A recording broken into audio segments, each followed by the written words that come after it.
Hello बच्चों, स्वागत है आप सबका हमारे इस नए लेक्चर में एरिया अंडर द कर्व के। और बच्चों, आप सबको याद होगा कि जो पिछले 2-3 लेक्चर्स थे उसमें हमने बहुत सारे क्वेश्चंस की प्रैक्टिस की है, जिससे आपका कॉन्फिडेंस बहुत इंक्रीज हुआ होगा। आज के लेक्चर में हम कुछ स्टैंडर्ड एरियाज का सबसे पहले डेरिवेशन करेंगे और उसके बाद मैं आपको कुछ उस पर बेस्ड इंपॉर्टेंट जो क्वेश्चन है वो करवाऊंगा। लेकिन आज का लेक्चर स्टार्ट करने के पहले आप सारे बच्चों मेरा ये हम्बल रिक्वेस्ट है कि अगर आपने अभी तक हमारे टेलीग्राम के चैनल को ज्वाइन नहीं किया है तो आप जल्दी से जल्दी हमारे टेलीग्राम चैनल से जुड़िए, जिसका ज्वाइनिंग लिंक आपको नीचे डिस्क्रिप्शन बॉक्स पे दिखाई दे रहा होगा। हमारे टेलीग्राम के चैनल को बेटा ज्वाइन करने से आपको 2 फायदे होंगे। जो पहला एडवांटेज है वो ये है कि क्योंकि बेटा मैं एक दिन में कोशिश करता हूँ कि मैं मल्टीपल लेक्चर्स पोस्ट करूँ, तो उसकी वजह से होता यह है कि बच्चों को कोई ना कोई वीडियो देखना बंद हो जाता है। तो इस चीज से बचने के लिए मैंने आपके लिए एक टेलीग्राम का चैनल बनाया है, जिसमें मेरा हमेशा ये प्रयास रहता है कि जब भी कोई मैं वीडियो एक यूट्यूब में पोस्ट करूं, मैं उसका एक क्रिएटिव आपके टेलीग्राम के चैनल पर भी शेयर करूं, ताकि आप बच्चों को हमेशा इस बात की जानकारी रहे कि कौन से दिन कितने बजे किस टॉपिक पे मैंने एक नया वीडियो पोस्ट किया है, ताकि आप हमेशा अपडेटेड रहें और अपने वीडियोस को चेकआउट करते रहें। और इसके अलावा जो बच्चों सेकंड फायदा है वो ये है कि यहाँ पर मैं आपको बहुत सारे क्वेश्चंस की प्रैक्टिस कराता हूँ। मैं अक्सर इस बात पर क्लेम भी करता हूँ कि मैं आपको जितने भी क्वेश्चंस यहाँ पर प्रैक्टिस करा रहा हूँ, आप हिंदुस्तान के किसी भी टीचर के नोट्स में जो जेई की प्रिपरेशन करा रहे हैं, आप उनके मैथ्स के नोट्स में ओपन करके टैली करके देख लें, आपको इतने वैरायटी ऑफ क्वेश्चंस, इस क्वालिटी ऑफ क्वेश्चंस बिल्कुल भी नहीं मिलने वाले। ये मैं इसलिए दावे से बोल सकता हूँ बिकॉज मैं 6 से 7 अलग अलग सोर्सेस से आपको मिला के पढ़ाता हूँ। सब चीजों का निचोड़ मैं आपको एक जगह पर दे रहा हूँ। लेकिन उसके बाद भी बच्चों आप भरोसा रखिए इस बात पे, जब मैं आपको ये कहूँ कि इतने सवाल भी सफिशिएंट नहीं है। अगर आपको जेईई मेंस और एडवांस को क्रैक करना है तो आपके नंबर ऑफ क्वेश्चंस की प्रैक्टिस बहुत ज्यादा होनी चाहिए। और अगर आपको इतने ज्यादा क्वेश्चंस की प्रैक्टिस करनी है तो जो भी आपको सपोर्ट चाहिए होगा उसके लिए वो कहाँ मिलेगा, तो आपके टेलीग्राम के चैनल पे मिलेगा।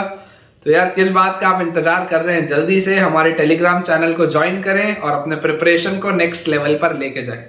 और अब अगर आप हमारे डिस्क्रिप्शन बॉक्स में पहुंच ही चुके हैं टेलीग्राम के चैनल को ज्वाइन करने के लिए, तो उसमें आपको एक यूट्यूब चैनल का भी लिंक दिख रहा होगा। सवाल ये है कि अब भला ये वाला यूट्यूब चैनल कौन सा है। तो बच्चों ये मेरा पर्सनल यूट्यूब चैनल है और मेरा ऐसा मानना है कि आप अभी जिस एग्जाम की तैयारी कर रहे हैं वो एक एग्जाम डिफिकल्ट एग्जाम है और उसमें डीमोटिवेट होना बहुत स्वाभाविक सी बात है। आप में से कई सारे ऐसे बच्चे हैं जिनको खुद पे सवाल उठता होगा कि यार हम इस एग्जाम को शायद क्लियर नहीं कर सकते या हम इस काबिल नहीं है। तो आप सारे बच्चों को इन तमाम परिस्थितियों से निकालने के लिए और आपका मोटिवेशन लेवल वापस से इंक्रीज करने के लिए वो टेलीग्राम चैनल है और यूट्यूब चैनल है। और मेरा हमेशा इसमें प्रयास रहता है कि मैं आपके लिए ऐसा कंटेंट शेयर करूं जिससे कि आप मोटिवेटेड रहें, इंस्पायर्ड रहें और जिसे देखने के बाद आप पॉजिटिव माइंडसेट में आ जाएं, आपकी एनर्जी इंक्रीज हो जाए और आप दोबारा से पूरी बेटा मेहनत करें अपने अच्छे से कॉन्फिडेंस के साथ। तो एक बार अगर आप चाहें तो आप उस चैनल को भी विजिट करके देखें और अगर आपको फायदा होता हो तो आप उस चैनल को भी जल्दी से सब्सक्राइब कर लीजिए। चलिए स्टार्ट करते हैं बच्चों अपना आज का लेक्चर। अगर मेरे पढ़ाने से थोड़ा सा भी फायदा हो रहा हो तो यार इस वीडियो को जल्दी से लाइक कर दो।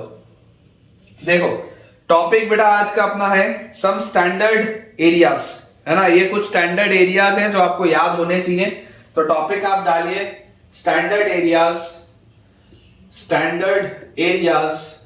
To be remembered, standard areas to be remembered.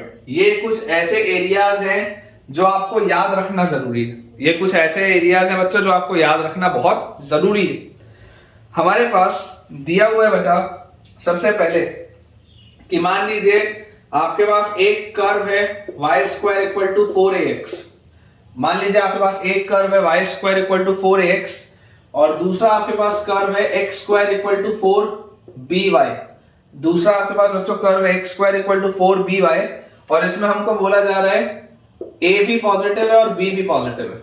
मतलब सिर्फ कैलकुलेशन आपको समझाने के लिए मैं बोल रहा हूं कि a भी पॉजिटिव है, b भी पॉजिटिव है। तो इस तरीके के फिगर को हमको कैसे सॉल्व करना होता है मैं आपको देखिए समझाता हूं। इसका एरिया जो आएगा डायरेक्टली आपको इसका एरिया सबसे पहले पता होना चाहिए। इसका एरिया हमारे पास आता है 16ab/3। आप इसका चाहे तो मॉड लगा लीजिए क्योंकि अब आपको मैं कई सारे ऐसे भी रिजल्ट्स बताऊंगा जिसमें ए नेगेटिव हो जाएगा या बी नेगेटिव हो जाएगा, इसलिए मैंने मॉड लगा दिया। तो इसका एरिया आता है 16ab/3, ये हमको याद होना चाहिए। कैसे फिगर को हम एक्सपेक्ट यहां पर कर रहे हैं मैं आपको बताता हूं। y square equal to 4ax का क्या मतलब होता है? y square equal to 4ax का ये मतलब होता है कि आप y को कुछ भी रखें, x हमेशा पॉजिटिव होगा। तो ये आपके पास देखिए कर्व बन गया y square equal to 4ax का। और इसके बाद बच्चों अगर मैं कर्व की बात करूं x square equal to 4by, तो x square equal to 4by का कर्व कुछ ऐसा आपके पास बनेगा, है ना। This will be the curve of x square equal to 4by। अब अगर ये हमारे पास दो इसके कर्व्स बने हुए, this is the curve y square equal to 4ax and this is the curve x square is equal to 4by। तो बच्चों आपको बोला जा रहा है ये वाले एरिया को बताने के लिए, ये वाला जो एरिया है आपसे ये पूछा जा रहा है कि बताइए ये वाला एरिया कितना होगा। तो इस एरिया को निकालने का बहुत आसान सा तरीका है, और तरीका आप सबको देखिए पता ही होगा, हमने अभी तक इतने सारे इसमें क्वेश्चन सॉल्व किए हैं। सबसे पहले हम सॉल्व करके ये वाले पॉइंट को आइडेंटिफाई करते हैं, और इस पॉइंट को आइडेंटिफाई करने के बाद हम यहां पर एक वर्टिकल स्ट्रिप ले लेते हैं, और वर्टिकल स्ट्रिप लेंगे तो हम इसमें x का फिर वेरिएशन देख लेंगे। अपर कर्व हमारे पास है, लोअर कर्व हमारे पास है। तो यार अगर मुझे इन दोनों कर्व्स को सॉल्व करना है तो यार यहां से आप देखो y को आप क्या बोल सकते हो, y can be written as x square upon 4b। y can be written as x square upon 4b। इसको उठा के जैसे मैं इसमें रखूंगा तो मेरे पास आ जाएगा y स्क्वायर मतलब x स्क्वायर बाय 4b का whole square is equal to 4ax। मतलब ये अपने पास यहां से क्या आ जाएगा, x की power 4 upon 16b square, x की power 4 upon 16b square is equal to 4ax। ये चीज अपने पास आ जाती है। तो यार यहां से देखो एक x से आप एक x को तो कट कर सकते हो, क्योंकि x की वैल्यू एक तो जीरो ही है। जब हम फैक्टर को कट करते हैं तो एक तो वैल्यू आ जाएगी जीरो जो आपके पास है। तो यहां से आपके पास x क्यूब की वैल्यू क्या आ गई, x cube is 4a into 16b square. तो इसको आप बच्चों ऐसा लिख लीजिए 16 इंटू 4 इज 64ab स्क्वायर, और x की वैल्यू हमारे पास आ जाएगी 64ab square raise to the power 1/3। थोड़ा सा बेकार सा कैलकुलेशन है लेकिन कोई दिक्कत की बात नहीं है, करना तो है ही।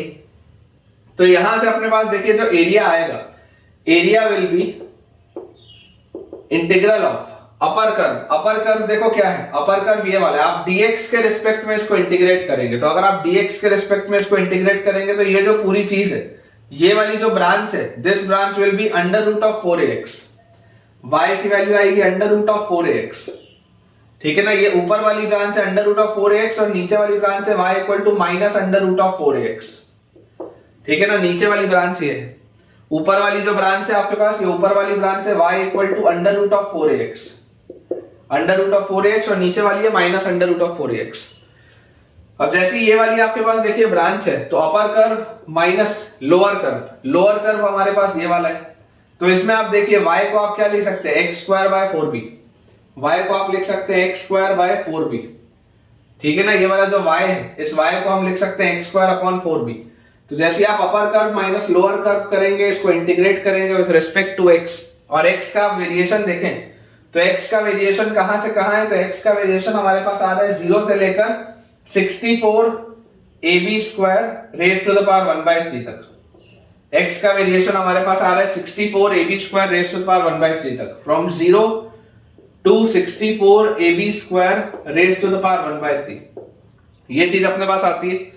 तो यार जैसे ही हम इसको सॉल्व करेंगे बेटा, यहां से देखो आपके पास क्या आ जाएगा, यहां से अपने पास आएगा area will be under root of 4ax। तो अंडर रूट ऑफ 4a तो आ गया बाहर, रूट x मतलब x की पावर 1/2, तो दिस विल बी x की पावर 3/2 अपॉन 3/2 सबसे पहले, माइनस x स्क्वायर को आप लिखिए x क्यूब बाय 3, और 3 और 4 इज 12b, और लिमिट्स हमारे पास आ गई from 0 to 64ab square raise to the power 1/3। तो सिर्फ यही आपको रखना है यहाँ पे, क्योंकि 0 रखोगे तब तो ये खत्म हो जाएगा। तो ये अपने पास देखो क्या आ गया, root 4 is 2 into root a, और यहां पर एक 2 और आ गया, नीचे है 3। अब यहां पर है x की पावर 3/2। जैसे आप इसको रखोगे 1/3 को, तो आपके पास आ जाएगा 64ab स्क्वायर, और 1/3 रखोगे, 3 से 3 कटेगा तो 1/2 आएगा, और माइनस यहां पर इसको आप रखोगे, इसका क्यूब हो जाएगा, तो this will B 64ab square upon 12b। ये अपने पास इसका आंसर आएगा। जीरो रखने पर तो खत्म हो जाएगा पूरा। तो यार यहां से देखो क्या हो गया, 2 इंटू 2 4 रूट ए बाय 3, फिर 64 की पावर 1/2, 64 की पावर 1/2 इज 8, और उसके बाद फिर a की पावर 1/2 इज रूट ए, और फिर b की पावर 1/2 इज b, चाहे आप उसको मॉड b भी लिख सकते हैं, कोई दिक्कत नहीं है, और माइनस यहाँ पे b से एक b कटा, और 4 3 जा 12, और यहाँ पे आ जाएगा 4 16 जा 64, तो माइनस अपने पास आएगा 16ab अपॉन 3, ये चीज आ गई। यहां से बच्चों आप देखिए ध्यान से, ये अपने पास रूट ए और रूट ए हो जाएगा, तो 4 into 8 32 ab by 3 minus 16 ab by 3, 32 ab by 3 minus 16 ab by 3 will be 16 ab by 3, ठीक है ना। 32 ab by 3 minus 16 ab by 3 is 16 ab by 3, ये अपना आंसर आएगा। एंड फॉर कन्वीनियंस आप चाहें तो इसमें मॉड ऑफ पूरा लगा सकते हैं, क्योंकि एरिया हमेशा पॉजिटिव होता है। तो देखिए ये आपके पास रिजल्ट आ गया, जब ए भी पॉजिटिव है बी भी पॉजिटिव है तो इस तरफ ये ब्रांच आई, अदरवाइज ये ब्रांच इधर भी आ सकती है, ये ब्रांच नीचे भी आ सकती है, ये ब्रांच इधर नीचे भी आ सकती है। अभी जब मैं आपको क्वेश्चंस कराऊंगा तो उससे आपको क्लैरिटी और ज्यादा आएगी, लेकिन जो इसका बच्चों बेसिक डेरिवेशन था वो मैंने आपके लिए कर दिया है। रिजल्ट हमको डायरेक्टली याद होना चाहिए, ये रिजल्ट हमको डायरेक्टली याद होना चाहिए कि जो आंसर होता है दैट इज 16ab by 3। अब इसका मैं आपको एप्लीकेशन कराता हूं कुछ क्वेश्चंस के थ्रू।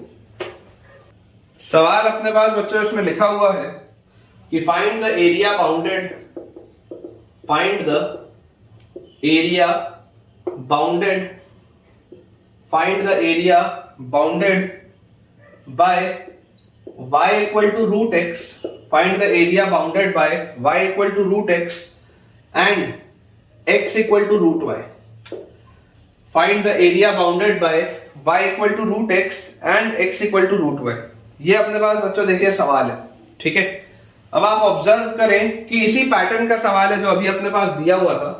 क्यों ये उसी पैटर्न का सवाल है मैं आपको बता देता हूं, क्योंकि जब y equal to root x आपको बोला जाता है तो y equal to root x का मतलब क्या होता है, इसका मतलब होता है कि आप यहां से लिख सकते हैं y square equal to x. तो y square equal to x जो ब्रांच होती है, ये वाली पूरी की पूरी ब्रांच तो ऐसी होती, ये ऊपर भी और नीचे भी। y स्क्वायर इक्वल टू याद करो 4ax होता था, ये इस तरीके की पूरी ब्रांच होती ना। लेकिन अगर इस ब्रांच का सिर्फ ये हिस्सा आपको बोला जा रहा है y equal to root x, तो y equal to root x सिर्फ ये वाला हिस्सा है, this is y equal to root x. फिर बोला जा रहा है x equal to root y, अगर आप मान लीजिए दोनों साइड स्क्वायर करते हैं तो आपके पास आता है x square equal to y. तो x square equal to y आपके पास कैसा होता है graph, x square equal to y आपके पास इधर भी पीछे होता है ऐसा पूरा, ये पूरा ग्राफ होता है y equal to x square.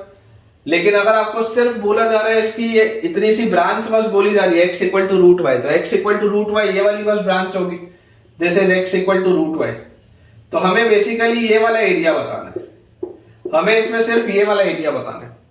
तो आप याद करिए जो स्टैंडर्ड रिजल्ट होता था, स्टैंडर्ड रिजल्ट आपके पास क्या होता था, स्टैंडर्ड रिजल्ट आपके पास आता था 16ab by 3। स्टैंडर्ड रिजल्ट मैं यहां पर लिख देता हूं, standard result is 16ab by 3, ये अपना स्टैंडर्ड रिजल्ट होता है। तो अगर 16ab by 3 is the standard result, तो जरा आप बच्चों समझने का इसमें प्रयास करें कि ये जो लिखा हुआ है यहां पर अगर आप देखेंगे तो 4a की वैल्यू 1 है, क्योंकि x के आगे 1 लिखा हुआ है, तो यहां से a की वैल्यू आ गई 1/4, और x square equal to 4by होता था तो 4b की वैल्यू भी 1 है, तो b की वैल्यू भी क्या आ जाएगी 1/4।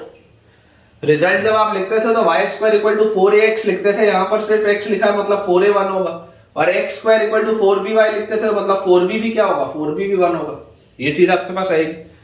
तो यहां से आप देखो जो रिजल्ट आपके पास आएगा इसमें मॉड्यूलस है, तो this will B modulus of 16/3 into a is 1/4 into b is 1/4, तो ये 1/4 1/4 और 16 कट गया, तो यहां से अपने पास आंसर आ जाता है इसका 1/3।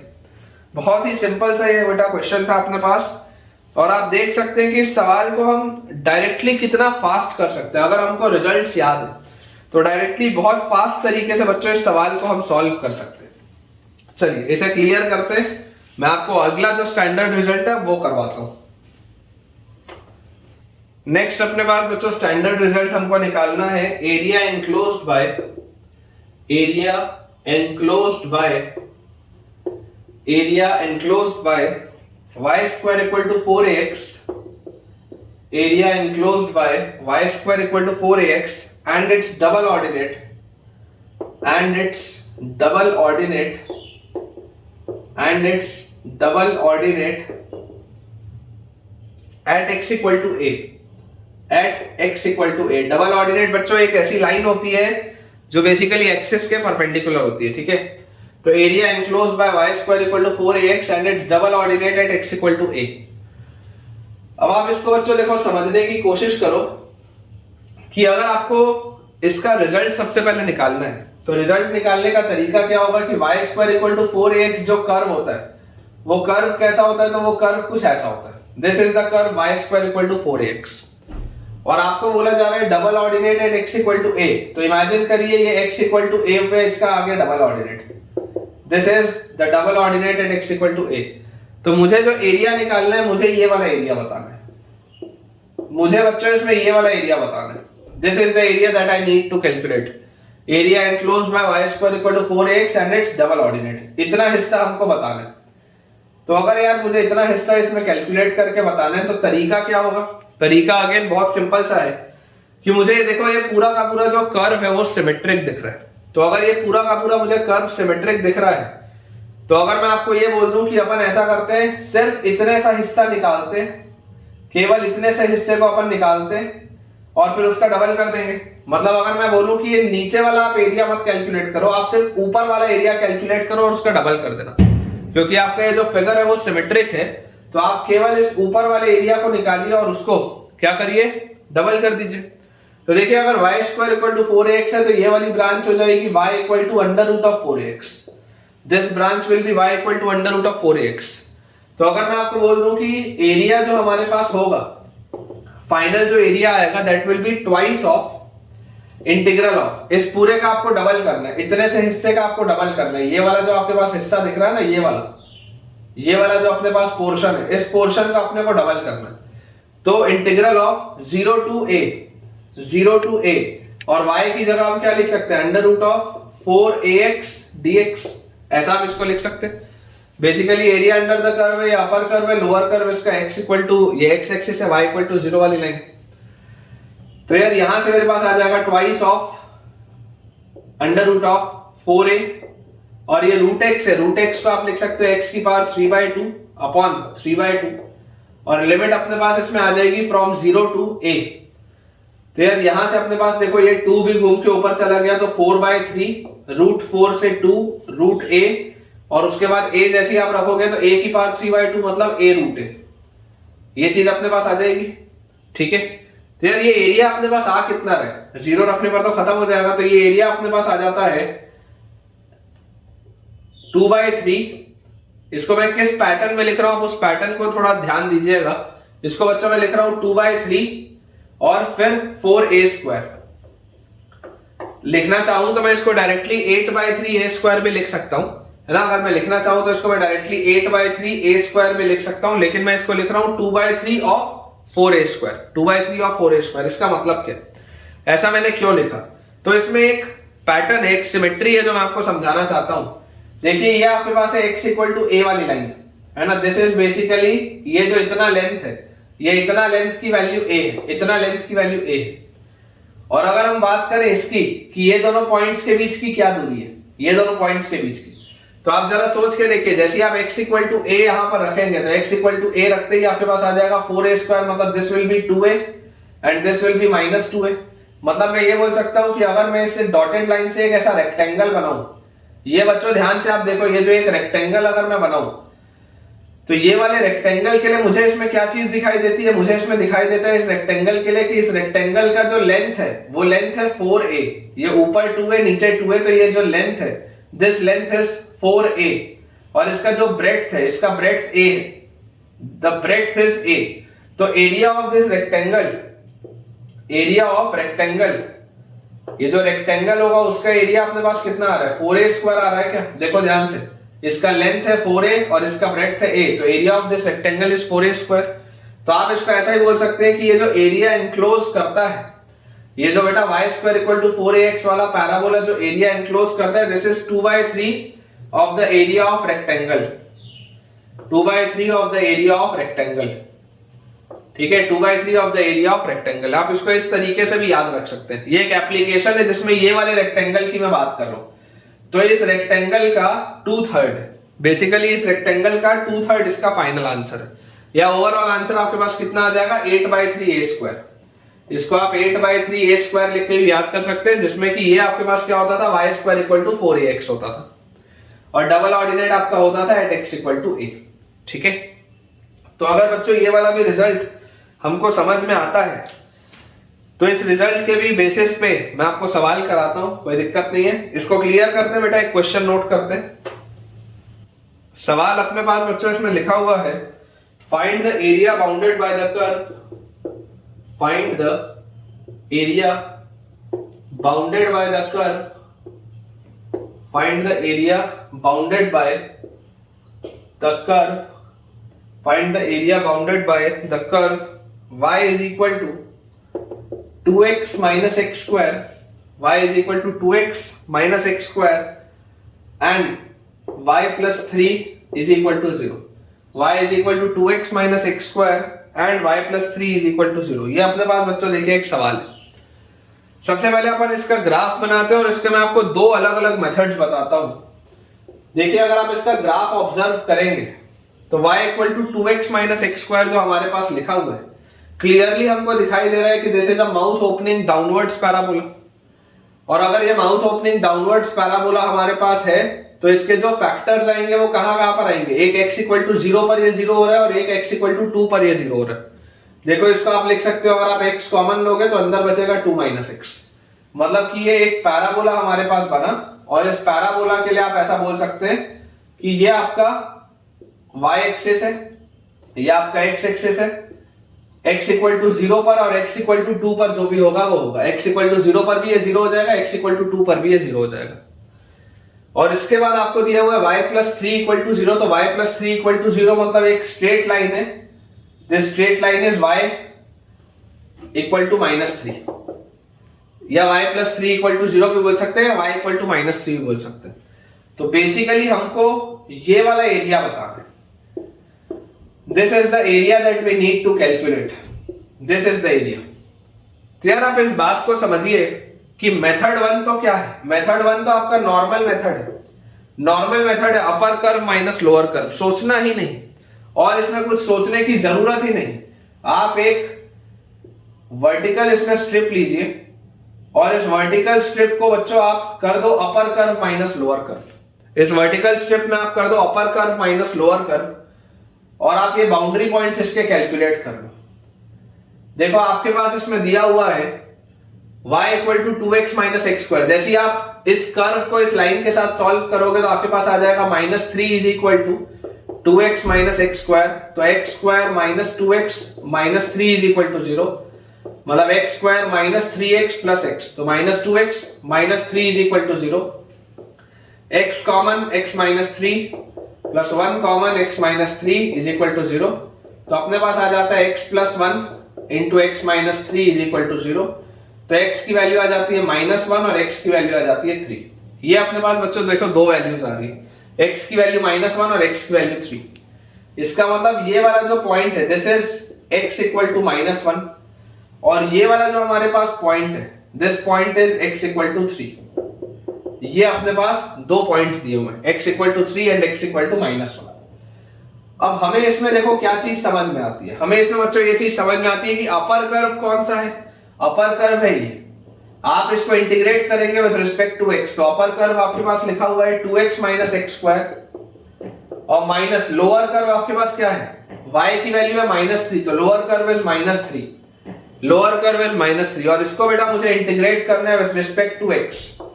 I have to integrate with respect to x और जो लिमिट्स रहेंगी, लिमिट्स हमारे पास जाएंगी फ्रॉम -1 to 3, -1 से 3 तक आप देख सकते हैं ये कर्व हमेशा ऊपर है, ये वाले कर्व जो है वो हमेशा नीचे। तो एक मेथड तो ये डायरेक्टली इसको सॉल्व करने का, तो यहां से आपके पास आ जाएगा integral of 2x minus x² plus 3 dx, limits है -1 से लेकर 3 तक। तो यहां से जैसे आप इसको इंटीग्रेट करेंगे तो x का x² 2, तो x² आ जाएगा, फिर -x³ 3 और प्लस 3x और लिमिट्स हमारे पास आ गई बिटवीन -1 एंड 3। तो अगर ये लिमिट्स हमारे पास -1 से 3 आ गई तो 3 रखते ही हमारे पास आ जाएगा 3² 9, minus 3 cube 27 by 3 is 9 again, plus 3 into 3 is 9 again, minus जैसे आप इसमें -1 रखेंगे तो -1 का स्क्वायर इज 1, -1 का cube is -1 with a minus sign, तो +1 by 3 और -1 into 3 is -3। ये चीज अपने पास आ जाती है। अब जैसी बच्चों ये चीज अपने पास आई तो ये 9 और -9 तो कट गया। तो यार यहां से मेरे पास देखो क्या आ जा रहा है, यहां से मेरे पास रिजल्ट आ जा रहा है, ये -3 है +1 है, तो this is -2 with a minus sign, तो +2, तो 9 + 2 इज 11 -1 by 3, तो 11 -1 by 3 comes out to be 32 by 3। तो ये आंसर तो बेटा अपना बिल्कुल सही है, 32 by 3 जो अपना आंसर आया है विच इज एक्यूरेट, है ना। 32 by 3 बिल्कुल सही आंसर है, इसमें कोई प्रॉब्लम नहीं है। अब ये हमने किया है मेथड 1 से, जो हमारा ट्रेडिशनल मेथड था, है ना, this is our traditional method.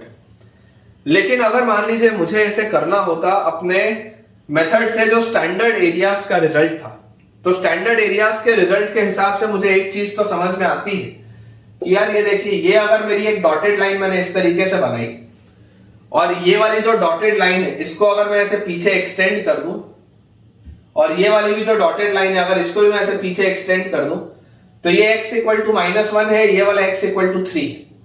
अब आप समझिए कि ये जो पैराबोला है, ये पैराबोला है और ये इसका एक डबल ऑर्डिनेट है।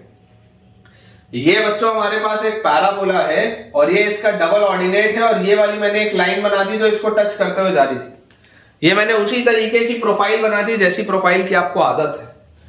तो मेथड 2 के हिसाब से जो डायरेक्ट आंसर मेरा होना चाहिए, मेथड 2 के हिसाब से डायरेक्ट आंसर होना चाहिए 2/3 of area of rectangle, 2/3 of area of rectangle, ये मेरा डायरेक्ट आंसर होना चाहिए। तो मैं इसको बोलूंगा 2/3 ऑफ एरिया ऑफ रेक्टेंगल क्या है। तो यहां से आप देखिए इसका लेंथ कितना आ रहा है, ये -1 है, ये 3 है, तो इसका लेंथ तो आ रहा है 4 यूनिट्स का, लेंथ अपने पास इसका आ जा रहा है 4 यूनिट्स, और इसका ब्रेड्थ कितना आ रहा है। अगर आप इसका बच्चों ब्रेड्थ चेक करेंगे तो आपको देखो इसमें एक चीज समझ में आएगी कि ये नीचे जो है ये 3 यूनिट्स है, ये ऊपर कितना अपन देख लेते हैं।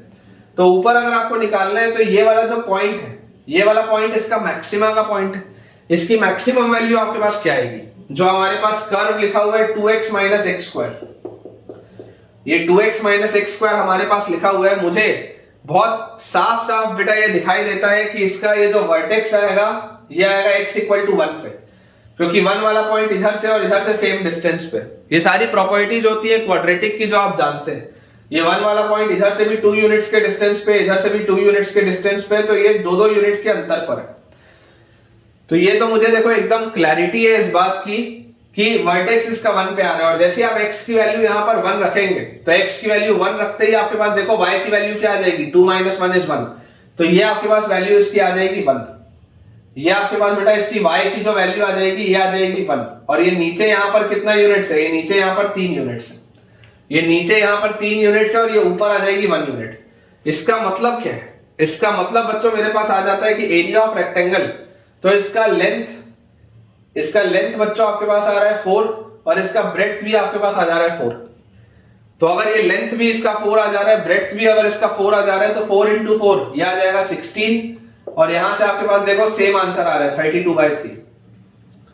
जहां पर जो मैंने इतनी सारी मेहनत करके निकाला, यहां पर वो डायरेक्टली मैं निकाल लिया।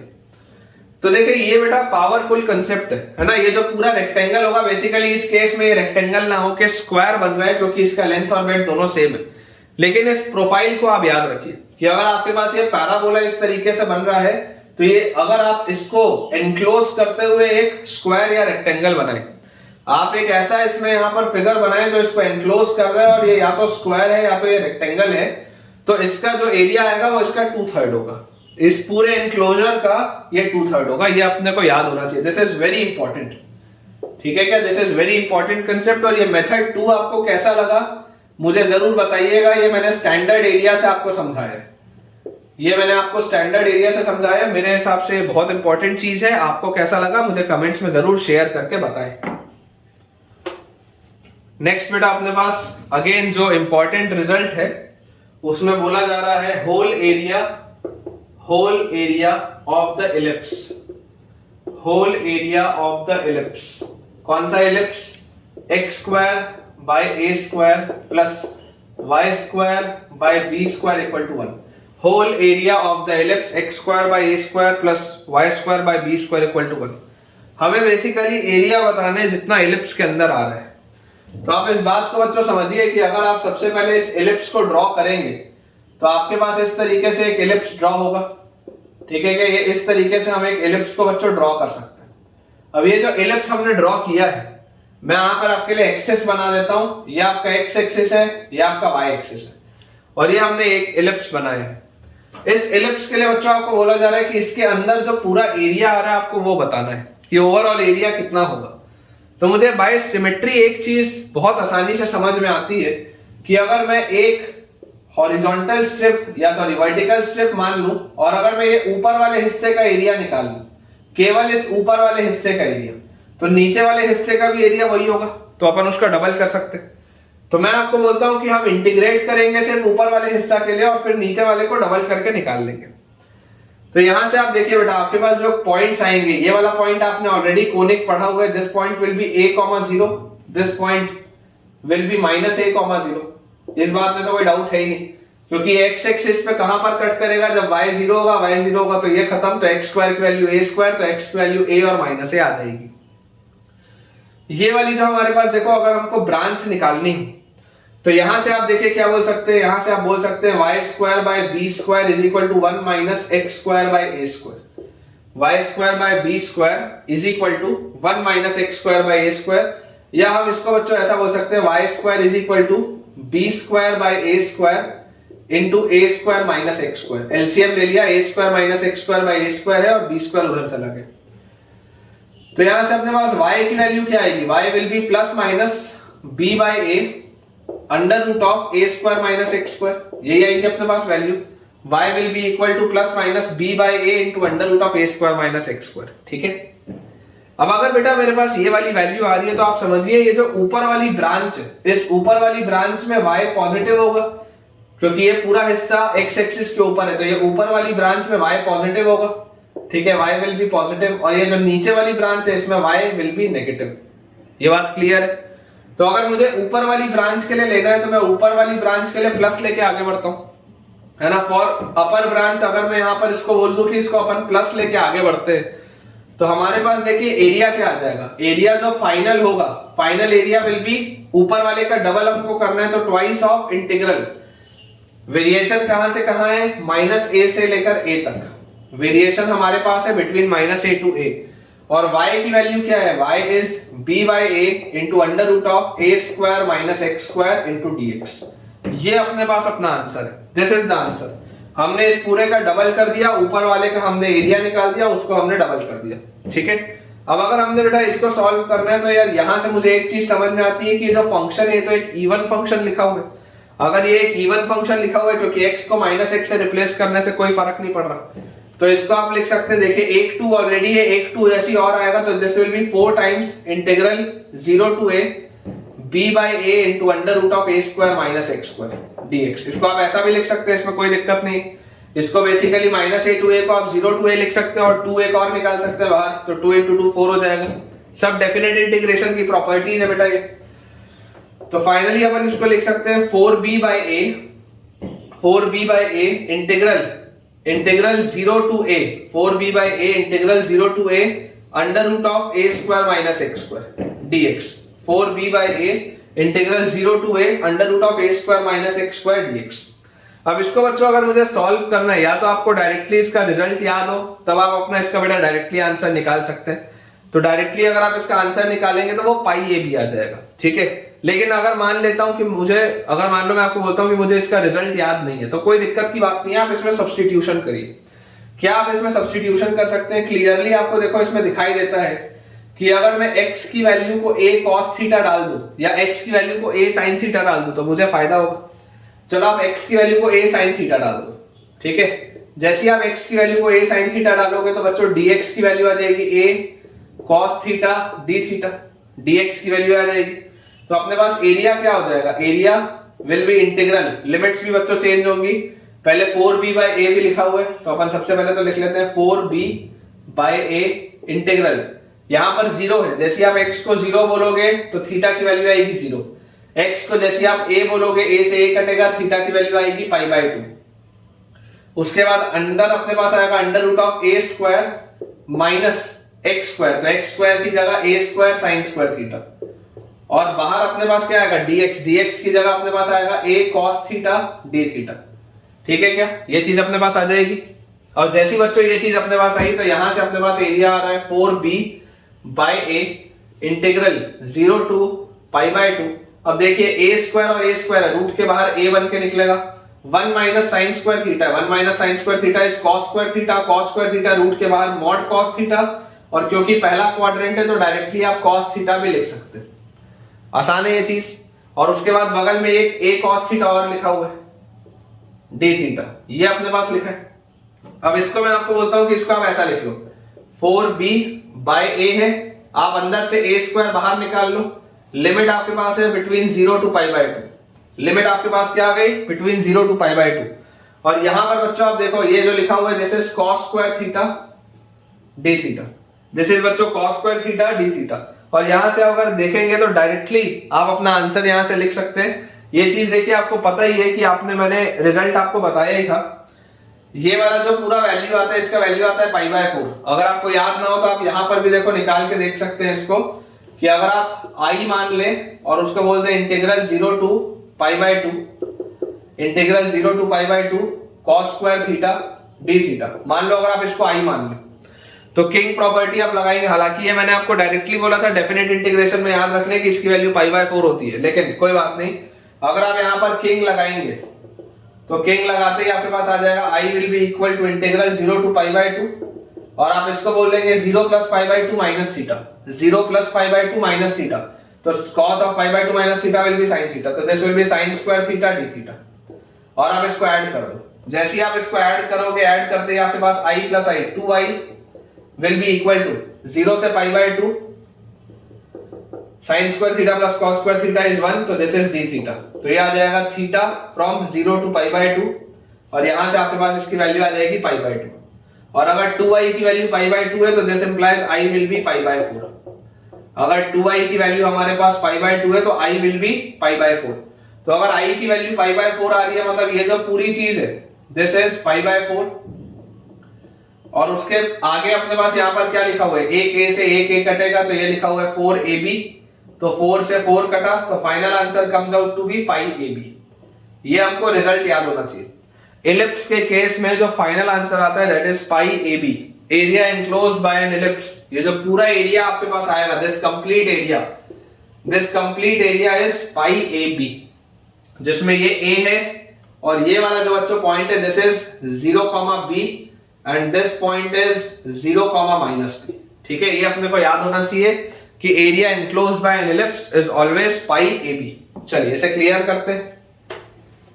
जैसे बेटा देखो मैं आपको एक बहुत ही आसान सा इसमें क्वेश्चन कराता हूं कि find the area enclosed by the ellipse, find the area enclosed bye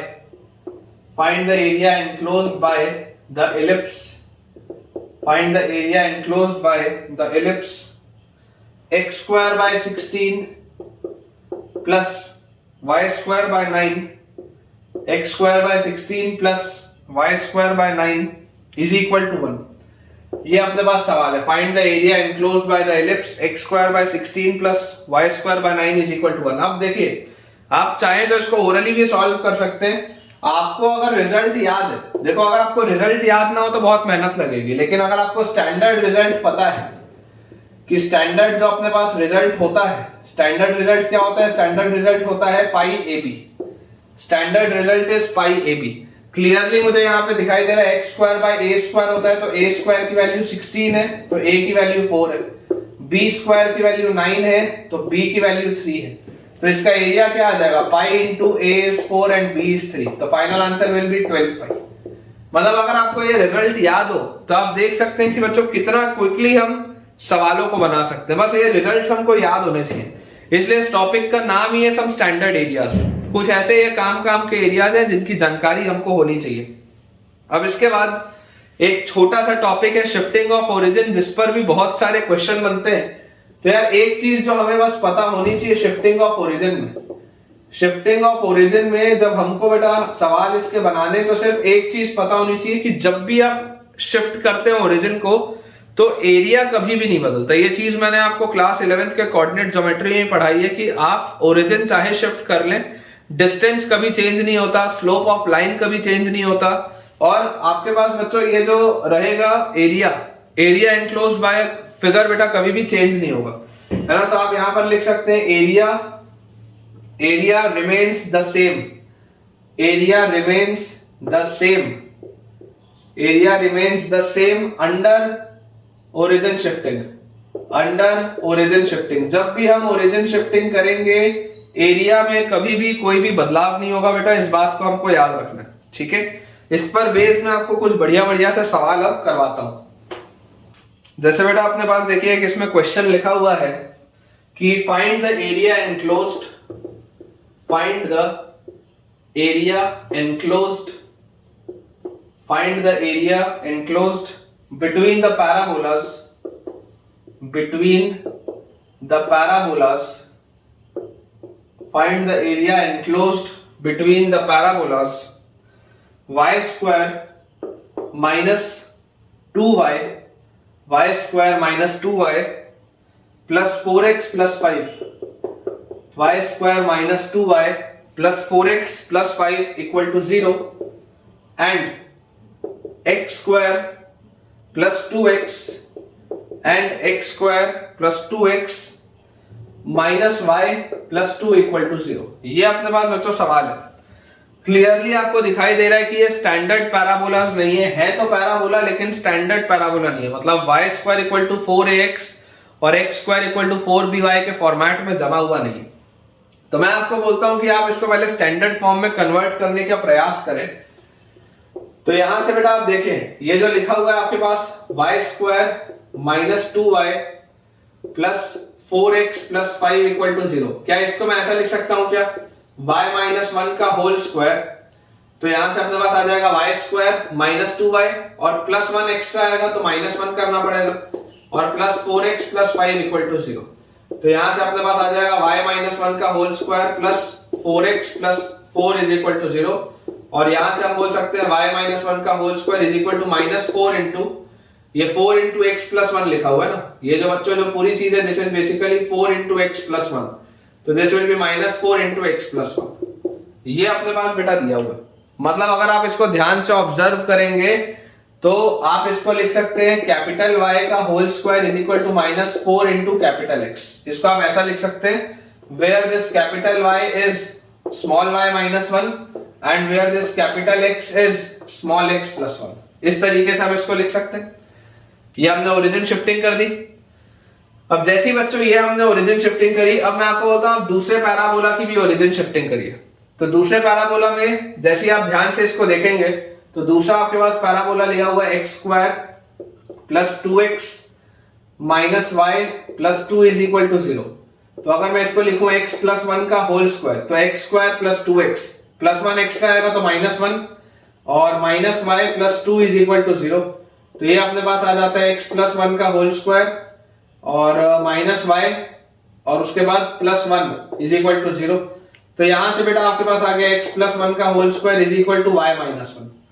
ये चीज अपने पास आ गई। अगेन अगर आप इसको भी ध्यान से देखोगे तो ये लिखा हुआ है x square is equal to y, x square is equal to y, ये अपने पास लिखा हुआ है। तो यहां से आप देख सकते हैं x की वैल्यू वही है x प्लस 1 और y की वैल्यू वही है y माइनस 1। सेम x की वैल्यू x प्लस 1 और y की वैल्यू अपने पास है y माइनस 1। तो यार मुझे यहां से देखो क्या चीज समझ में आ रही है कि दोनों ही पैराबोलास के लिए ओरिजिन शिफ्टिंग तो सेम हुई है। नया जो ओरिजिन आपके पास आया है वो कहां पर आया, माइनस 1,1 पे नया जो ओरिजिन का कोऑर्डिनेट आया है। क्योंकि अगर आप न्यू ओरिजिन की बात करोगे तो आप इस कैपिटल Y को 0 बोलोगे तो Y की वैल्यू 1 आएगी, कैपिटल X को 0 बोलोगे तो X की वैल्यू माइनस 1 आएगी। तो न्यू ओरिजिन आपको यहाँ पर क्या दिख रहा है, न्यू ओरिजिन, हालांकि आपसे निकालने नहीं बोल रहे हैं लेकिन न्यू ओरिजिन मुझे दिखाई देता है एट माइनस 1,1, ये नया ओरिजिन है। लेकिन इसमें भी अभी देखिए स्टैंडर्ड आपका एरिया रहेगा सेम। आपको याद होना चाहिए कि दो पैराबोलास अगर आप बनाते हैं, जैसे यहां पर अगर अपन देखें ये दिया हुआ है y square equal to minus 4x, तो y square equal to minus 4x मतलब देखो आप ये मैं बोलता हूं ये नया ओरिजिन है, this is the new origin. ये 0,0 नहीं है, दिस इज नॉट 0,0, मैं बोल रहा हूं this is minus 1,1, this is new origin. ये अपने पास है y square is equal to -4x, मतलब कि y आप कुछ भी रख लें और आपके पास यहां से अगर आप देखेंगे, देखो ये पूरी चीज पॉजिटिव होगी, वाई स्क्वायर हमेशा पॉजिटिव होगा, तो अगर ये पॉजिटिव होगा तो आप x को अगर पॉजिटिव रखते हैं तो आप x पॉजिटिव नहीं रख सकते, x हमेशा नेगेटिव होगा, क्योंकि ये वाई स्क्वायर अगर आप पॉजिटिव रख रहे हैं, ये अगर पूरी चीज हमेशा पॉजिटिव है तो x को हमेशा नेगेटिव होना पड़ेगा, मतलब कि ये इस तरीके का आपका पैराबोला बनेगा, ये कुछ इस पैटर्न का आपके पास पैराबोला बनेगा ये, ठीक है, ये वाला पैराबोला होगा this y square equal to -4x। y आप कुछ भी रख सकते हैं, कोई दिक्कत नहीं है, वाई स्क्वायर हमेशा पॉजिटिव है और अगर ये हमेशा पॉजिटिव है तो x को हमेशा नेगेटिव होना पड़ेगा ताकि ये पूरी चीज हमेशा पॉजिटिव रहे। और अगला अपने पास है y equal to x square, तो ये तो यार इस पैटर्न का अपने पास पैराबोला बन रहा है, इस पैटर्न का। तो देखो आपको इसमें एरिया कौन सा निकालना है, ये वाला आपको एरिया निकालना है। और देखिए आपके पास नया ओरिजिन कहां पर है, new origin is -1,1, new origin is -1,1। लेकिन मुझे एक चीज पता है कि अगर मैं ओरिजिन की शिफ्टिंग कर भी लूं तब भी बच्चों आपको एरिया हमेशा इनवेरिएंट होता है। तो एरिया, स्टैंडर्ड एरिया क्या होता है, स्टैंडर्ड रिजल्ट अपने पास होता है mod of 16ab/3। Standard result is mod of 16ab/3। तो यार यहां से मुझे जो चीज समझ में आती है दैट इज कि यार देखो y square equal to 4ax होता था, तो यहां से अगर मैं इसको कंपेयर करूंगा तो a की वैल्यू आ जाएगी -1, y square equal to 4ax होता था तो a की वैल्यू आ जाएगी -1, और x square equal to 4by होता था तो 4b की वैल्यू आएगी 1, तो b की वैल्यू आ जाएगी 1/4। ठीक है, यही अपने दो पैराबोलास होते थे, y square equal to 4ax और x square equal to 4by। तो यहां से a की वैल्यू आ गई -1 और b की वैल्यू आ गई 1/4। तो एरिया अपने पास आ जाएगा 16/3 into a comes out to be -1 and b comes out to be 1/4। 4 से ये 16 कटेगा तो 4 आएगा, मॉड जैसे आप इसका लोगे बेटा final answer will be 4/3। Final answer बच्चों अपने पास आ जाएगा इसका 4/3 विच इज कंप्लीटली एक्यूरेट, बिल्कुल सही हमने बेटा इसको सॉल्व किया। ठीक है, 4/3 इज द राइट आंसर। इसमें एक अच्छा सवाल और है मेरे पास, मैं आपको वो भी कराता हूँ, काफी बढ़िया क्वेश्चन है, बहुत सारे बच्चों का मिस्टेक होता है जनरली इस सवाल में। अगला बेटा अपने पास इसमें सवाल लिखा हुआ है, अच्छा क्वेश्चन है, स्टार लगा लेंगे, बहुत सारे बच्चों का इसमें मिस्टेक होता है। सवाल अपने पास दिया बेटा, find the larger area enclosed between, find the larger area, find the larger area enclosed between, find the larger area enclosed between the ellipse, enclosed between the ellipse। ellipse का बच्चों अपने पास इसमें इक्वेशन दिया हुआ है 9x square plus 4y square minus 36x, 9x square plus 4y square minus 36x plus 8y plus 4 equal to 0, enclosed between the ellipse this and the line, between the ellipse and the line, between the ellipse and the line 3x plus 2y minus 10 equal to 0, enclosed between the ellipse and the line 3x plus 2y minus 10 equal to 0। ये अपने पास बच्चों second question इसका दिया हुआ है, अच्छा question है, शिफ्टिंग ऑफ ओरिजिन पे काफी बढ़िया सवाल है। इस बात को आप समझने की कोशिश करिए कि सबसे पहले तो आप इस इलिप्स के इक्वेशन को थोड़ा सा स्टैंडर्ड फॉर्म में लेकर आए, तो आपके पास देखिए इक्वेशन क्या बन जाएगा, ये दिया हुआ अपने पास 9x square plus 4y square और उसके बाद अपने पास ये लिखा हुआ है minus 36x, 9x square plus 4y square minus 36x plus 8y plus 4 equal to 0। तो यहाँ से बच्चों अगर मैं इसको थोड़ा सा रीअरेंज करके लिखूं तो मैं लिख सकता हूँ 9x square minus 36x plus 4y square plus 8y plus 4 equal to 0, इसको हम ऐसा लिख सकते हैं।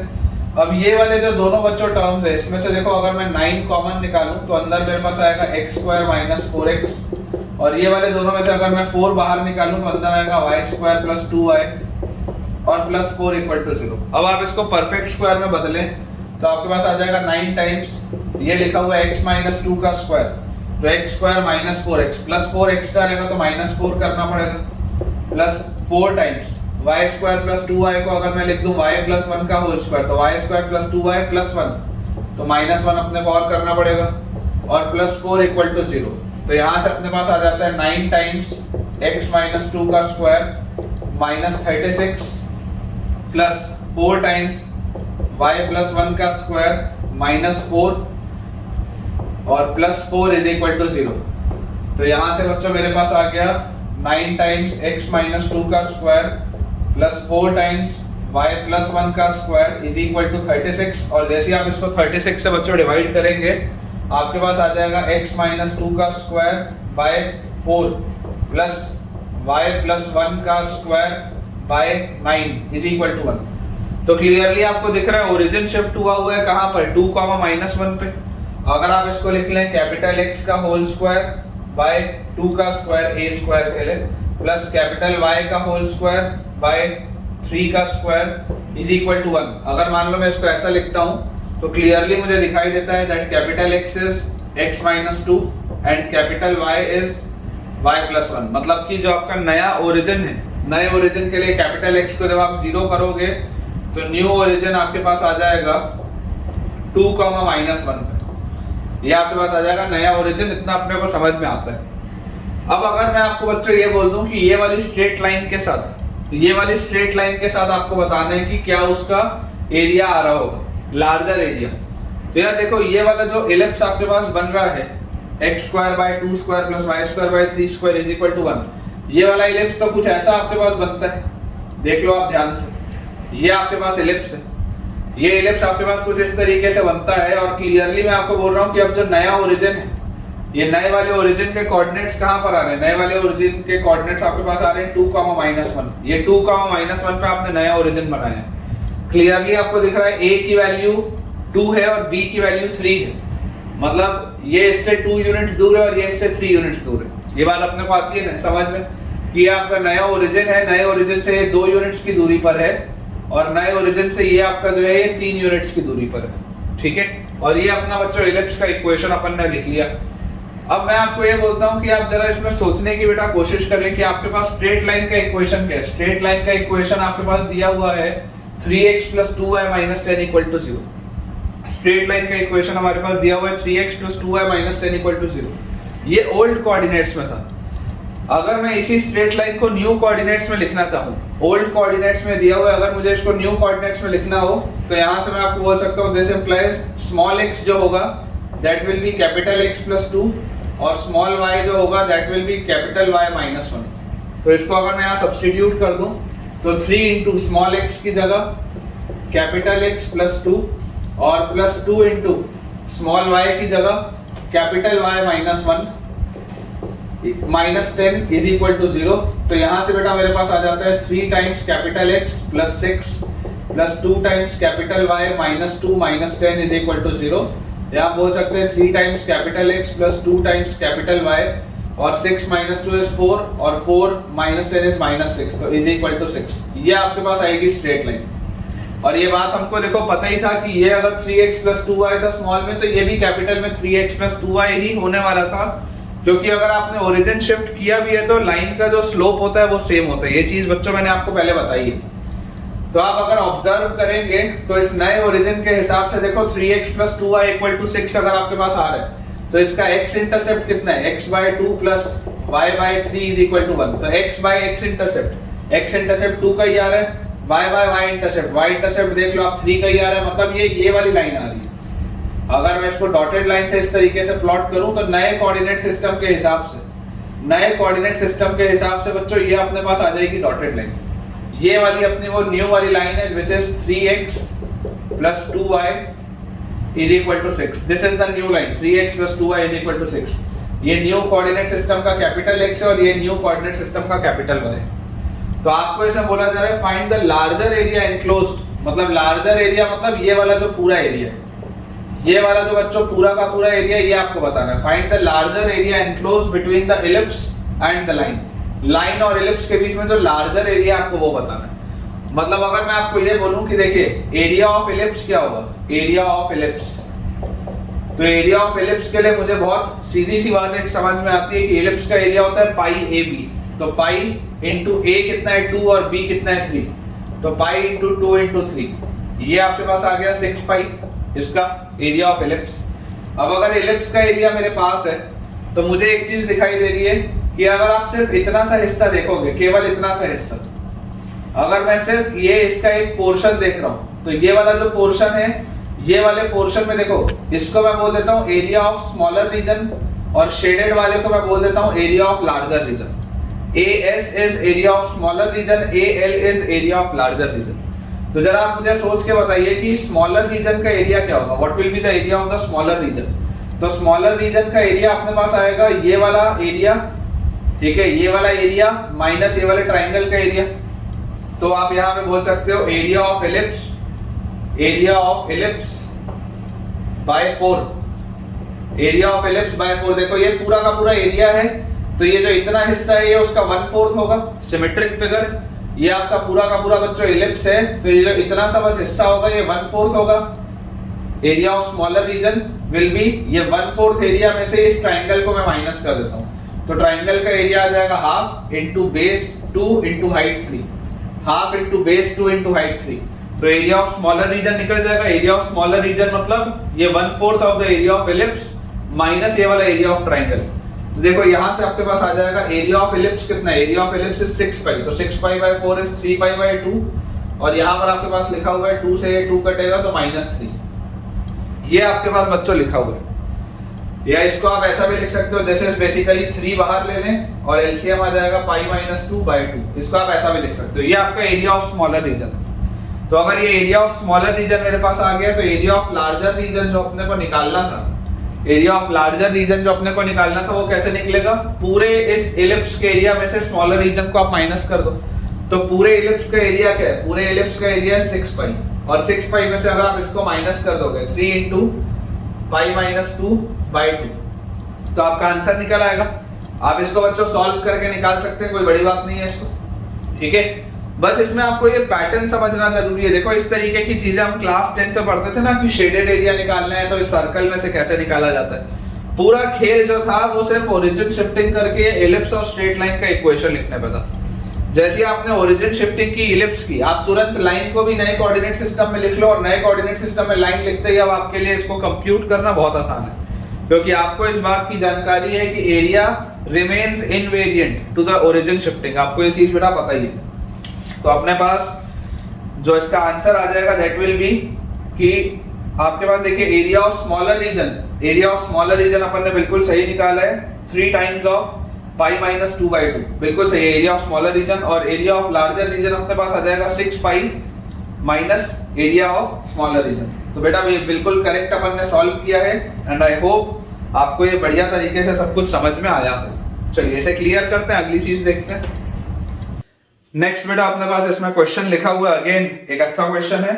Find the area enclosed, find the area enclosed, find the area enclosed by the parabola, find the area enclosed by the parabola, find the area enclosed by the parabola y-2 का whole square, y-2 का whole square is equal to x - 1।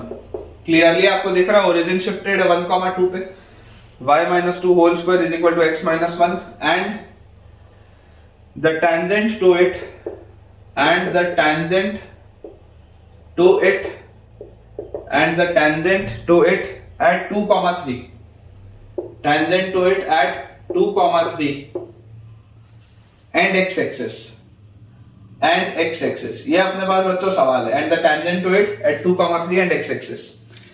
अब देखिए अगर आपको बच्चों इसका figure बनाना है तो सबसे पहले आप इस बात को समझिए कि इसका ओरिजिनल फिगर बनेगा किस तरीके से। आपको दिखाई दे रहा है कि इस पैराबोला का जो वर्टेक्स है वो कहां पर चला गया शिफ्ट होके, जो उसका मेन पॉइंट है वो चला गया है 1,2 पे। तो अगर ये 1,2 पर चला जा चुका है तो मुझे एक चीज समझ में आती है कि यार ये y² = 4ax वाला प्रोफाइल है, मतलब कि ये चीज हमेशा पॉजिटिव होगी। ये वाली चीज आपकी बेटा अंदर वाली चीज पॉजिटिव नेगेटिव दोनों हो सकती है, मतलब ये कुछ इस तरीके का फिगर बनता है, ये कुछ अपने पास इस तरीके का फिगर बनता है। ये वाला जो पॉइंट है, ये वाला पॉइंट अपने पास है 1,2, ठीक है, दिस पॉइंट इज 1,2। यहां पर आपका कहीं पे आ गया ओरिजिन, इस तरीके से यहां पर कहीं पर आपके पास आ जाएगा ओरिजिन। ये 1,2 पे आपका ओरिजिन शिफ्ट हो गया है, मतलब ओरिजिन शिफ्ट अपन बोल दें या इस पैराबोला को बना लें, एक ही बात है, ठीक है। ये 1,2 पे अपन ने बना लिया, ये अपना ओरिजिन है 0,0, अब मुझे बोला जा रहा है and the tangent to it at 2,3। अब 2,3 वाला पॉइंट कहां पर होगा? तो 2,3 यहां पर कहीं पर होगा, ठीक है, 2,3 यहां पर कहीं पर होगा। तो 2,3 पर आपने क्या किया, एक टेंजेंट इस पे ड्रॉ किया। 2,3 से हमने एक इस पे टेंजेंट इस तरीके से ड्रॉ किया। अब ये जो हमने बेटा टेंजेंट वाली लाइन ड्रॉ करी है 2,3 से, तो बोला जा रहा है area enclosed by the parabola this and the tangent to it at 2,3 and x axis, और एक्स एक्सिस के बीच में जो अपने पास आ रहा है। तो देखो ये भी जो पैराबोला है ये कहीं ना कहीं इसको कट करेगा, आपकी एक्स एक्सिस को भी। तो बेसिकली आपको जो एरिया बताना है वो एरिया आपको कौन सा बताना है, मैं इसको थोड़ा सा बेटर बना लेता हूं बेटा फिगर। ये कुछ इस तरीके का अपने पास दिया हुआ है, ठीक है, ये कुछ ऐसा अपने पास दिया हुआ है। हमको ये वाला एरिया बताना है, हमको बच्चों ये वाला एरिया बताना है, टेंजेंट का, पैराबोला का और एक्स एक्सिस के बीच का जो एरिया है, this area we need to calculate. तो अगर बच्चों मुझे ये वाला एरिया इसमें बताना है तो तरीका क्या होगा? तरीका बहुत सिंपल सा है। सबसे पहले आप 2,3 पे टेंजेंट का इक्वेशन लिखिए। आप देखिए बेटा आपके पास जो कर्व दिया हुआ है, कर्व आपके पास क्या लिखा हुआ है, y-2 का होल स्क्वायर। अगर आप मान लीजिए बहुत आसानी से अगर आप इसको एक्सपैंड कर लें तो आपके पास आ जाएगा y² minus 4y plus 4 is equal to x minus 1। ये अपने पास आ जाएगा। या हम इसको लिख सकते हैं y² minus 4y minus x plus 5 is equal to 0। ये आपका कर्व है, y² minus 4y minus x plus 5 is equal to 0। अब अगर मुझे 2,3 पर टेंजेंट का इक्वेशन लिखना है तो 2,3 पर बच्चों टेंजेंट का इक्वेशन क्या आ जाएगा? हमने ऑलरेडी कोनिक सेक्शन में पढ़ा हुआ है कि किसी भी सेकंड डिग्री कर्व पे अगर आपको टेंजेंट का इक्वेशन लिखना होता है तो तरीका होता है आप इसको लिखिए y/1, तो y इंटू 3, फिर माइनस 4y है तो इसको आप माइनस 2 बाहर, 2y को आप लिख सकते हैं y प्लस y1। उसके बाद माइनस 1/2, 2x को आप लिख सकते हैं x प्लस x1 और प्लस 5 इज इक्वल टू 0। तो ये अपने पास आ गया 3y minus 2y minus 6, 3y minus 2y minus 6 minus x/2 minus 1 minus x/2 minus 1 plus 5 is equal to 0। तो यहां से अपने पास आ जाएगा y minus x/2, 3y minus 2y is y minus x/2 और माइनस 6 माइनस 1 इज माइनस 7 और plus 5, मतलब ये आ गया माइनस 2 इज इक्वल टू 0। पूरे को अगर मैं 2 से मल्टीप्लाई कर दूं तो 2y minus x minus 4 is equal to 0। ये अपने पास बन जाती है line 2y minus x, 2y minus x minus 4 equal to 0। Clearly आपको देखो दिखाई दे रहा है इसका जो स्लोप है, इसका स्लोप आ जाएगा हाफ, तो इसका स्लोप आपको हाफ दिख भी रहा है, पॉजिटिव स्लोप है। अब आप इस बात को बच्चों समझिए कि ये वाली जो लाइन है, ये लाइन y एक्सिस को कब कट करेगी? y एक्सिस को ये लाइन काटेगी जहां पर x की वैल्यू 0 हो। तो जब आप x की वैल्यू को बच्चों 0 करोगे तो x की वैल्यू 0 करते ही देखो y की वैल्यू 2 आ जाएगी। रफली अपन ने फिगर भी सही बनाया था, ये y की वैल्यू यहाँ पे आ गई आपके पास 2। और ये वाली जो लाइन है, ये वाली लाइन आपकी x एक्सिस को कब कट करेगी? जब y 0 हो तो x की वैल्यू आ जाएगी -4, तो ये आपके पास आ गया -4,0। तो यार अब अगर मुझे ये वाला बच्चों पूरा एरिया बताना है तो यार ये वाला पूरा एरिया बताने के लिए बहुत सिंपल सी मुझे जो एक चीज समझ में आती है वो ये है कि देखो ये वाले ट्राइंगल का एरिया तो मैं बता ही सकता हूँ, एरिया ऑफ दिस ट्राइंगल, ये जो अगर सिर्फ अपन इतना सा हिस्सा देखें, केवल इतना सा हिस्सा, तो ये एरिया ऑफ दिस ट्राइंगल अपने पास क्या आ जाएगा? Half base into height. तो अपने पास ये आ गया area of triangle is half into base, base इसका है 4 और हाइट इसकी है 2, तो यहां से अपने पास आ गया 4। ये वाला एरिया जो है एरिया ऑफ ट्राइंगल, ये इतना हिस्सा तो आपने निकाल लिया एरिया ऑफ ट्राइंगल में, ये वाला पोर्शन का एरिया। अब उसके बाद ये वाला जो एरिया अपने को निकालना है, मान लेते हैं इसको अपन बोल लेते हैं A1, एरिया ऑफ ट्राइंगल को अपन बोल लेते हैं A1, तो A1 की वैल्यू अपने पास आ गई 4। अब अगर हम बात करें इस एरिया की A2 की, तो A2 वाले एरिया के लिए बच्चों बहुत सीधी सी बात है कि हम ऐसा कर लेते हैं, हम इसको कॉपी ऐसे घुमा के आप ऑब्जर्व करो, कॉपी घुमा के आप ऑब्जर्व करो। आप ये ले लो स्ट्रिप अपने, ठीक है, ये आपके पास देखो एक आ गई स्ट्रिप। अगर आप ये बच्चों स्ट्रिप लोगे तो यहां से देखो इसको कैलकुलेट करना बहुत आसान आ जाएगा।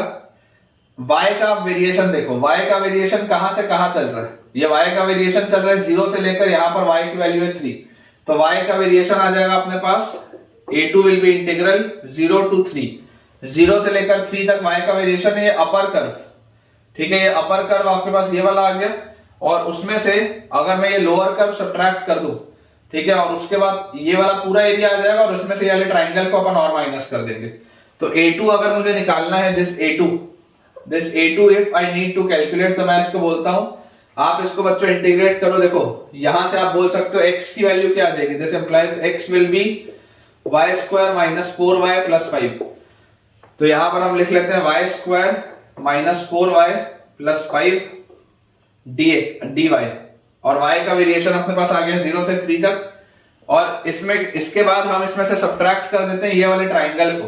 ये वाले ट्राइंगल को अगर मैं इसमें से सब्ट्रैक्ट कर दूं तो इस ट्राइंगल में भी आप देखो बेस इसका है 1 और हाइट इसकी बच्चों अपने पास आ जाएगी 3, सॉरी हाइट इसकी आ जाएगी अपने पास 2। ये 2 यूनिट्स है ना, ये चीज 2 यूनिट्स है और ये 1 यूनिट है, तो ये अपने पास आ जाएगा हाफ इंटू 2 इंटू 1। ये अपने पास है पूरा का पूरा देखो 2 यूनिट्स, x की वैल्यू 2 है तो ये 2 यूनिट्स है, ये 1 यूनिट है, तो half into base into height वाला ट्राइंगल आ जाएगा। इसको माइनस कर देते हैं, बस ये अपने को सॉल्व करना है। तो यहां से देखो आपके पास क्या आ जाएगा, y स्क्वायर का y क्यूब बाय 3, फिर माइनस 4 इंटू y का y स्क्वायर बाय 2, तो y स्क्वायर बाय 2 करोगे तो माइनस 2y स्क्वायर आएगा और आ जाएगा प्लस 5y। लिमिट अपने पास है बिटवीन 0 एंड 3, और माइनस हमको यहां से करना है 2 से 2 किया तो माइनस 1। तो यहां से देखिए जैसे आप 3 रखेंगे तो 3 का क्यूब 27 बाय 3 इज 9, फिर माइनस 3 का स्क्वायर 9 इंटू 2 इज 18, है ना, 3 का स्क्वायर 9 इंटू 2 इज 18, फिर 3 इंटू 5 इज 15। ये अपने पास आ रहा है। तो यार यहां से देखो अपने पास कितना आ गया, 15 माइनस 18 इज माइनस 3, 9 माइनस 3 अपने पास यहां से आ जाएगा 6, और 6 में से आपने 1 और सब्ट्रैक्ट किया तो ये पूरी चीज आ रही है 5। तो बच्चों ये वाला जो एरिया आपके पास निकल के आ रहा है A2 वाला एरिया आपके पास आ जा रहा है 5। तो जो टोटल आपको एरिया चाहिए, फाइनल आंसर आपके पास क्या आ जाएगा, फाइनल आंसर विल बी 9। ठीक है ना, बहुत सारे मेथड से आप इसको सॉल्व कर सकते हैं। मुझे ये वाला मेथड सबसे पहले क्लिक हुआ तो मैंने इससे सॉल्व कर लिया। मैंने देखो क्या किया, फिगर बना के मैंने ऑब्जर्व कर लिया कि ये शेडेड एरिया मुझे निकालना है। तो ये शेडेड एरिया निकालने के लिए सबसे पहले इस ट्राइंगल का एरिया मैंने निकाल लिया, ट्राइंगल का एरिया आ गया 4। फिर ये वाला मुझे इतना हिस्सा निकालना था, तो इतने से हिस्से को निकालने के लिए मैंने बोला कि आप इसको पूरे को अपर कर्व मानो, कॉपी घुमा के देखो तो आप इसके नीचे का ये पूरा एरिया निकाल लो, आप इसके नीचे का ये पूरा एरिया निकाल लो और उस पूरे एरिया में से इस ट्राइंगल को माइनस कर दो तो निकल आएगा। तो यहां से अपने पास आंसर आ जाता है इसका इतने से हिस्से का 5, तो 4 और 5 फाइनल आंसर अपने पास आ जाएगा 9। बिल्कुल करेक्ट है बेटा, 9 इज द राइट आंसर। कैसा लगा ये सवाल मुझे बताइएगा। एक स्टैंडर्ड एरिया हमको और निकालना है, फिर आज का लेक्चर हम एंड करेंगे। नेक्स्ट अपने पास बच्चों जो स्टैंडर्ड रिजल्ट है that is area bounded by the parabola, area bounded by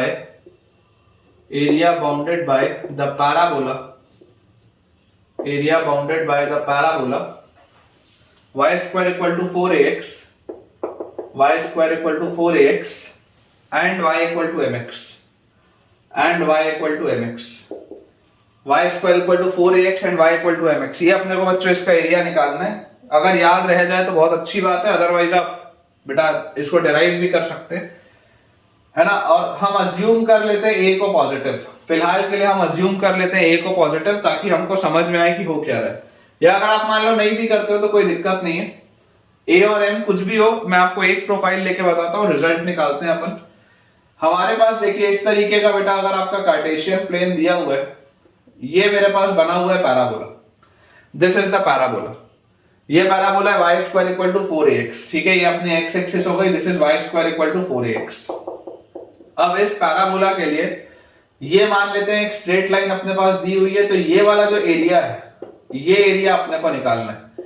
this is the straight line y equal to mx, ठीक है क्या, ये बच्चों एक स्ट्रेट लाइन है y इक्वल टू mx। तो अगर y इक्वल टू mx ये अपने पास स्ट्रेट लाइन है, ये अगर parabola y square equal to 4ax, तो बहुत ऑब्वियस सी बात मुझे एक चीज समझ में आती है कि ये जो पॉइंट है मुझे सिर्फ इस पॉइंट को निकालने की जरूरत है। तो यार ये वाला पॉइंट निकालने के लिए मुझे क्या करना पड़ेगा, मुझे इसको सॉल्व करना पड़ेगा, स्ट्रेट लाइन को और इसको, तो दोनों को सॉल्व करते हैं। तो y इक्वल टू mx अगर आप यहां रख दो तो mx का square is equal to 4ax, तो अपने पास आ जाएगा m square x square is equal to 4ax। तो x से ये x कटेगा और यहां से अपने पास x की वैल्यू आ जाएगी 4a बाय m स्क्वायर, यहां से अपने पास x की वैल्यू आ जाएगी 4a बाय m स्क्वायर, ठीक है। एक x से एक x आप जब काटते हैं तो x की वैल्यू आप 0 भी लिख सकते हैं, जो आपको दिखाई दे भी रही है कि x की एक वैल्यू 0 है और x की जो दूसरी वैल्यू है that is 4a by m square, that is 4a by m square, ठीक है। अब यहां से बच्चों देखो मुझे जो समझ में आता है कि अगर ये वाला एरिया मुझे निकालना है तो upper curve minus lower curve करके हम बहुत आसानी से इसको सॉल्व कर सकते हैं। और हम यहां पर सिर्फ एक वर्टिकल स्ट्रिप ले लें, केवल हम एक वर्टिकल स्ट्रिप ले लें और इसको सॉल्व कर लें।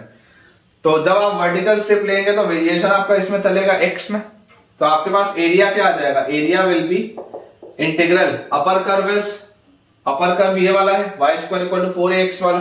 तो यहां पर देखिए आप y की वैल्यू अपने पास क्या आ जाएगी, इस वाली ब्रांच के लिए y की वैल्यू आ जाएगी under root of 2ax, y will be under root of 2ax minus lower curve. तो लोअर कर्व में देखो नीचे वाले में y की वैल्यू क्या आ जाएगी mx, ठीक है। और इसको मुझे इंटीग्रेट करना है विद रिस्पेक्ट टू x, और लिमिट्स मेरे पास कहां से कहां आ जाएंगी, limits will be from 0 to 4a by m square. Limits हमारे पास आ जाएंगी between 0 and 4a by m square.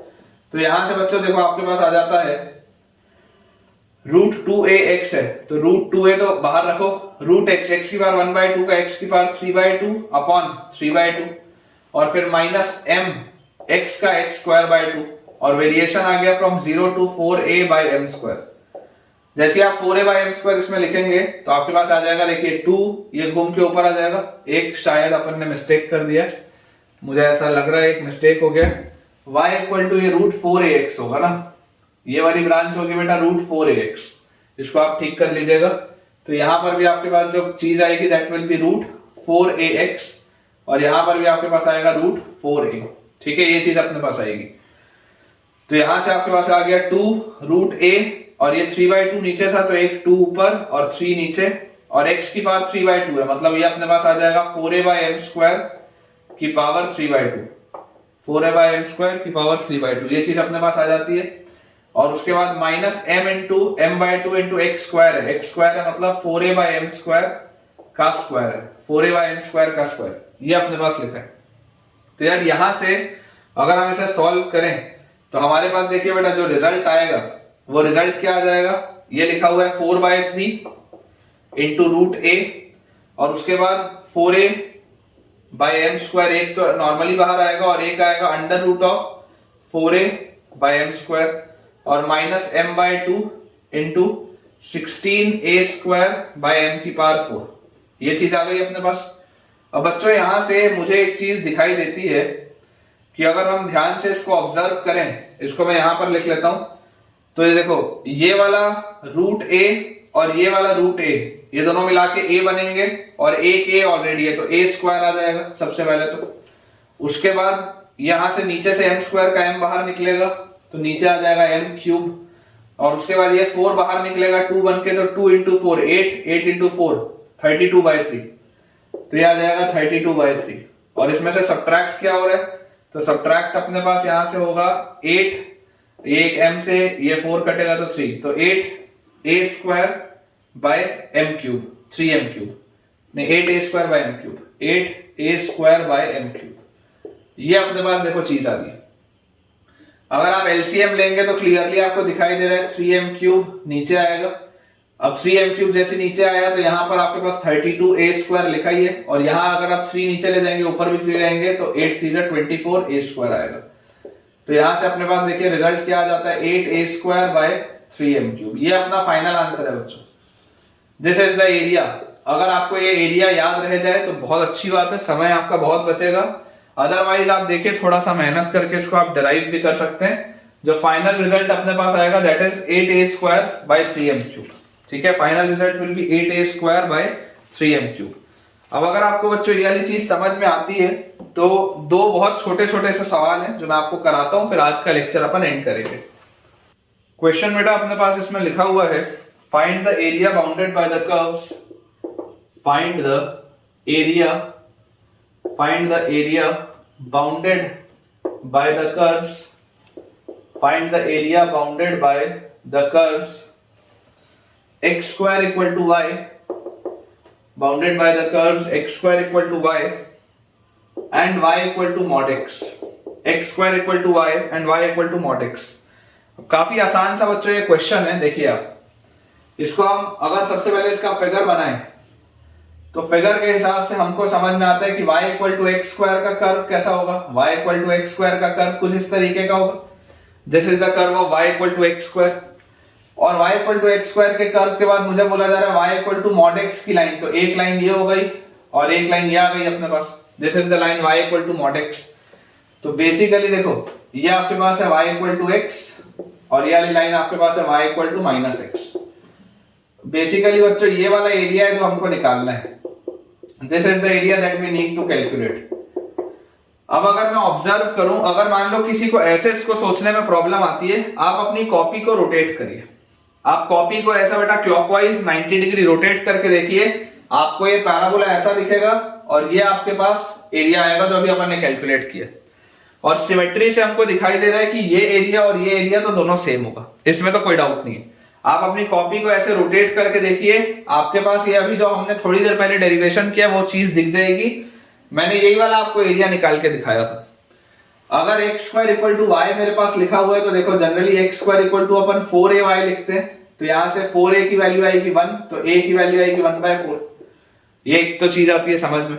और जनरली हम स्ट्रेट लाइन क्या लिखते हैं, हम स्ट्रेट लाइन लिखते हैं y इक्वल टू mx, तो अगर हम y इक्वल टू mx वाली स्ट्रेट लाइन लिखते हैं तो क्लियरली मुझे समझ में आ रहा है कि m की वैल्यू 1 और -1 आएगी।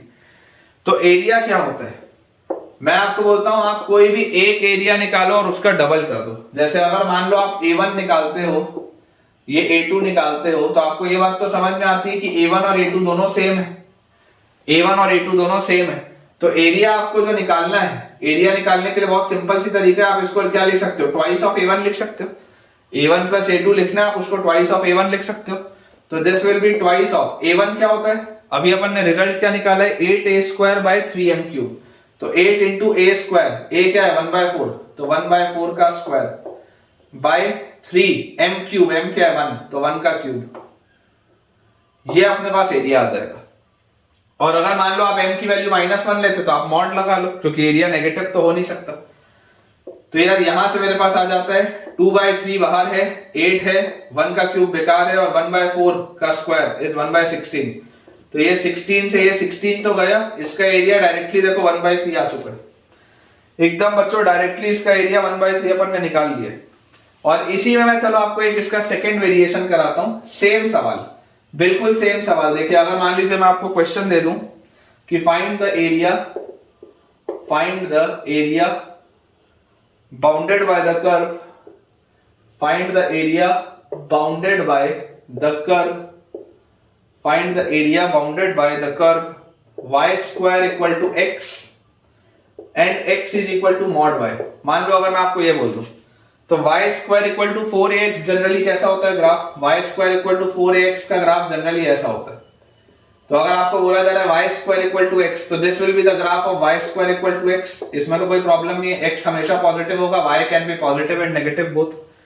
और x is equal to mod y बोल रहा है, again x is equal to mod y अगर मुझे बोल रहा है मतलब कि x हमेशा ही पॉजिटिव होगा, y पॉजिटिव नेगेटिव दोनों हो सकता है, लेकिन x will always be positive. तो ये आपकी आएगी लाइन, ये आपकी लाइन आ जाएगी। तो अगर बच्चों ये अपने पास इसकी लाइन आ रही है तो आप देख लो यार सेम तो फिगर बन रहा है। दोबारा आपको वही एरिया तो निकालना है जो मैं आपको बोल रहा था कि आप अपनी कॉपी घुमा के देखो, ये फिगर में वो कॉपी अगर आप इसमें ऐसे घुमाओगे तो यही तो फिगर आ जाएगा, यही तो आपको निकालना है। तो अगेन इसका भी आंसर आप डायरेक्टली बोल सकते हो, इसका आंसर क्या आएगा 1/3। आंसर बच्चों हम डायरेक्टली इसका बोल सकते हैं, आंसर विल बी 1/3। तो आपने देखा ही बच्चों कि अगर हमें रिजल्ट्स याद हो तो कितने आसानी से हम क्वेश्चंस को सॉल्व कर सकते हैं। सो विद दिस हम अपने आज के लेक्चर के एंड पे पहुंच चुके हैं, और बेटा मुझे पूरी उम्मीद है कि आपको आज का लेक्चर बहुत बढ़िया तरीके से समझ में आया होगा। अगर आपको आज का लेक्चर अच्छा लगा है, पसंद आया है, ये स्टैंडर्ड एरियाज आपको क्लियर हुए हैं, तो मुझे कमेंट्स में जरूर बताइए। और वीडियो को जल्दी से लाइक करें, चैनल को आप सब्सक्राइब भी करें, और दोस्तों के साथ इस वीडियो को और इस चैनल को रेफर करें ताकि उन सबकी पढ़ाई बहुत बढ़िया तरीके से हो पाए। Thank you.